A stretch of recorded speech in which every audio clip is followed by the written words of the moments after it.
So hello guys, welcome to my channel. So today's topic is electrolyte imbalance. ठीक है, electrolyte imbalance मतलब क्या है कि देखो हमें पता है कि हमारी बॉडी में डेफिनेट प्रोपोर्शन में जो इलेक्ट्रोलाइट्स है वो प्रेजेंट है। ठीक है, जब हमारी बॉडी में किसी इलेक्ट्रोलाइट की कमी हो जाए या फिर वो ज़्यादा अमाउंट में बढ़ जाए तो उस चीज़ को बोलेंगे इलेक्ट्रोलाइट इम्बैलेंस। ठीक है, the most common electrolyte disturbance disturbances involve sodium, potassium, chloride, magnesium and phosphate. ठीक है, या तो इनकी मात्रा ज़्यादा हो जाएगी या फिर कम हो जाएगी। क्लियर है। तो आगे क्या है हमारे पास, जो सोडियम है, हमें पता है सोडियम का काम क्या होता है। सोडियम का काम क्या है, वाटर को रेगुलेट करके रखना। क्लियर है। तो इधर देखो अगर सोडियम कम अमाउंट में है, हमें पता है सोडियम का जो नॉर्मल लेवल है, सोडियम का जो नॉर्मल लेवल है वो कितना है, 136 से 146 मिली इक्विवेलेंट। कितना है, 136 से 146 मिली इक्विवेलेंट। अगर 135 से कम हो गया तो उसको बोलेंगे हाइपोनेट्रीमिया। क्या बोलेंगे उसको, हाइपोनेट्रीमिया। ठीक है, जो कि अगर देखो 135 से कम है तो हाइपोनेट्रीमिया। सीवियर वाला हाइपोनेट्रीमिया कब बोलेंगे, जब 115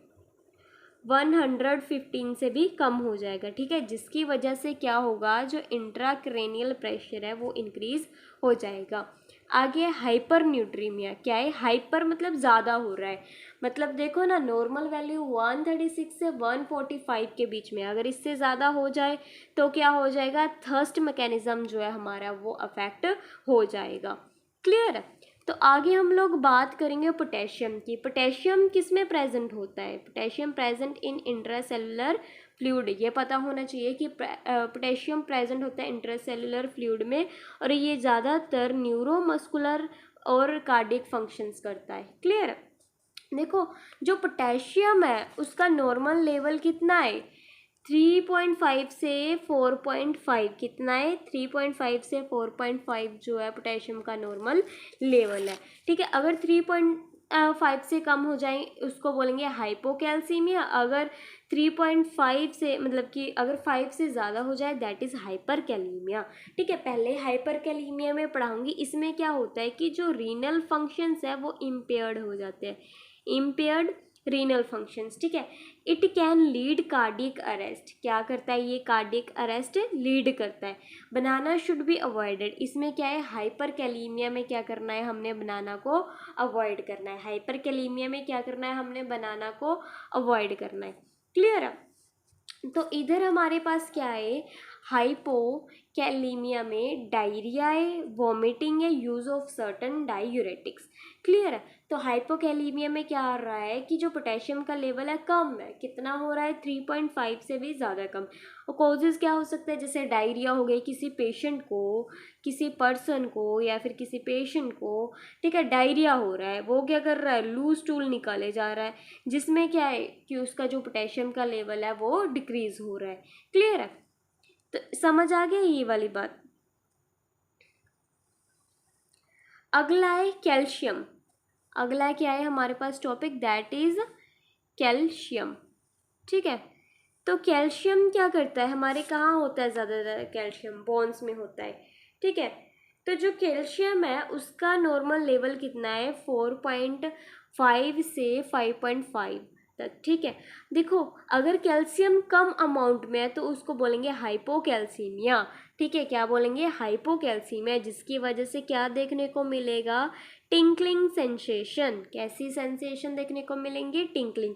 अब टिंकलिंग सेंसेशन क्या होती है, फॉर एग्जांपल ये मेरा हाथ है। ठीक है, हाथ पे जैसे मैंने पेन है, पेन की निब से मैंने ऐसे किया इसको, तो ये जो मुझे सेंसेशन फील हुई ना निब लगने की वजह से, दैट इज टिंकलिंग सेंसेशन। ठीक है, तो इसका क्या है, देखो जब हाइपोकैल्सीमिया होता है तो दो तरह के साइन दिखते हैं, एक तो चुवास्टिक साइन और एक टाउजी साइन।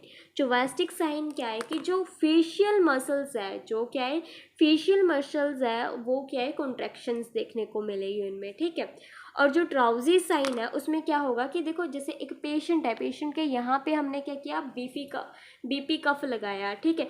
बीपी कफ जैसे ही लगाया तो उसके यहाँ पे कार्पोपेडल स्पाज्म देखने को मिलेगा, ऐसे स्पाज्म देखने को मिलेगा, दैट इज कार्पोपेडल स्पाज्म, ठीक है।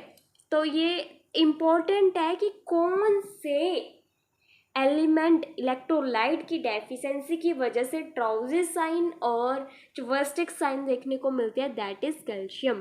क्लियर है। आगे हमारे पास है मैग्नीशियम। आगे कौन से वाला है, मैग्नीशियम। मैग्नीशियम क्या है हमारे पास, intracellular cation, intracellular cation. Magnesium की नॉर्मल वैल्यू कितनी होती है, 1.1 से 2.5, 1.1 से 2.5। क्लियर है। हाइपोमैग्नीशिया कब होगा, अगर बंदा ज़्यादा ही अल्कोहल पी रहा है तब क्या होगा, हाइपोमैग्नीशिया। क्या होगा, हाइपोमैग्नीशिया, ठीक है। हाइपरमैग्नीशिया कब होगा, जब मैग्नीशियम इनटेक ज़्यादा ले रहा है वो, ठीक है। ऐसे नहीं कि डायरेक्टली मैग्नीशियम ले रहा है, जो डाइट ले रहा है उसमें मैग्नीशियम कंटेंट ज़्यादा है, ठीक है। आ गया है क्लोराइड। अगर क्लोराइड की डेफिशिएंसी हो तो क्या होगा, हाइपोक्लोरीमा, ठीक है। अगर ज़्यादा हो तो हाइपरक्लोरीमा, ठीक है। अगर ज़्यादा हो तो क्या होगा, हाइपरक्लोरीमा। क्लियर है।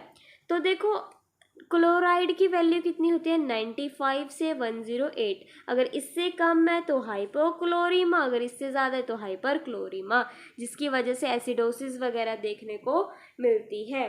क्लियर है, समझ आ गया।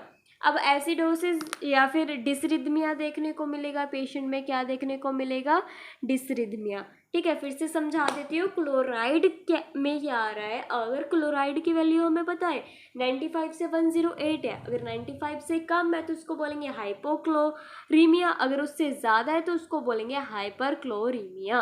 क्लियर है। तो ये था हमारा। आगे रहता है फॉस्फेट, ठीक है। फॉस्फेट की वैल्यू कितनी है हमारे पास, 2.5 से 4.5, 2.5 से 4.5 किसकी है, फॉस्फेट की। अगर 2.5 से कम है दैट इज हाइपोफॉस्फोटीमिया, अगर ज़्यादा है तो उसको बोलेंगे हाइपरफॉस्फोटीमिया। क्लियर है। तो ये था हमारा आज का topic, that is electrolyte imbalance. Clear है। I hope you understand. Thank you so much for watching. Please like, share, subscribe my channel.